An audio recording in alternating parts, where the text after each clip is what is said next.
بسم اللہ الرحمن الرحیم۔ سفر نامہ جہانیاں جہان گشت۔ ناظرین و شائقین، اہل حقیقت اور محققین، ارباب معرفت اور مورخان و سیاحان، عرصہ جہان پر روشن اور حویدہ ہو کر اس رسالے میں حضرت قطب الاقطاب شیخ المشائخ قدرت السالکین و زہدۃ العارفین حضرت سید جلال الدین مخدوم جہانیاں جہان گشت قدس سرہ العزیز نے سیر و تیر، دریا، جنگل، پہاڑ، عجائب اور غرائب، شہروں کے بچشم دید حالات و واقعات بزبان فارسی حوالہ قلم بند کیے تھے اور اس کا نام مسافر نامہ رکھا تھا۔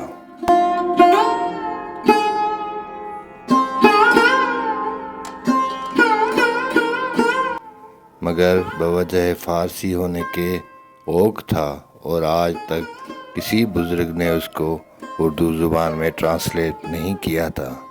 اس واسطے عام فہم اور پسند خاص و عام نہ تھا، کیونکہ بجز صاحب استعداد فارسی کے کوئی اردو خوان اس کی کیفیات و مطالب سے مستفیض نہیں ہو سکتا تھا۔ بس خاکسار ہم چندان خوشہ چین ارباب سخن محمد عباس خلق الصدق سید غلام علی چشتی دہلوی نے ہمت باندھ کر اور خدائے قدوس پر بھروسہ کر کے اس کو اردو زبان میں کر دیا، تاکہ سب خاص و عام پڑھ کر اس سے فیضیاب ہوں اور خاکسار کو دعائے خیر سے یاد کرتے رہیں۔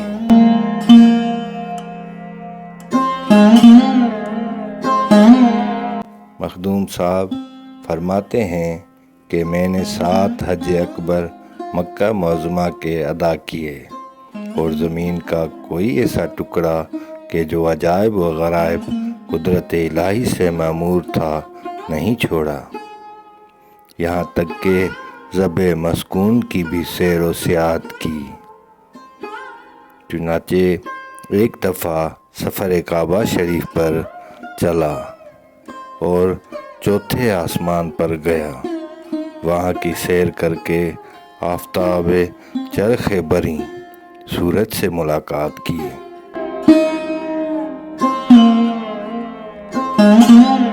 میں نے سورج سے مخاطب ہو کر کہا، السلام علیکہ اے مہر مبین۔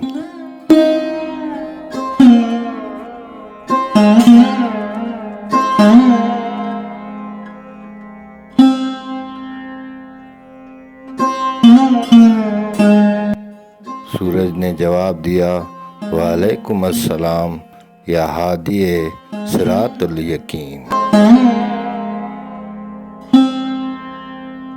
اس کے بعد کافی بات چیت ہوئی۔ بعد ادائے رسم ملاقات وہاں سے واپس آیا اور مکہ معظمہ کو واسطے ادائے حج کے روانہ ہوا، لیکن تابش آفتاب سورج کی تپش سے میرے پورے جسم کا رنگ سبز گونا ہو چکا تھا۔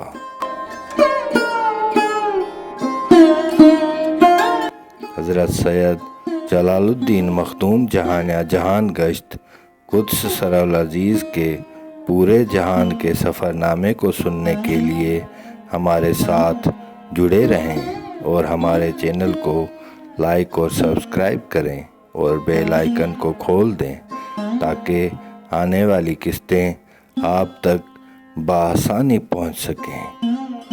حق موجود یا عالی مدد۔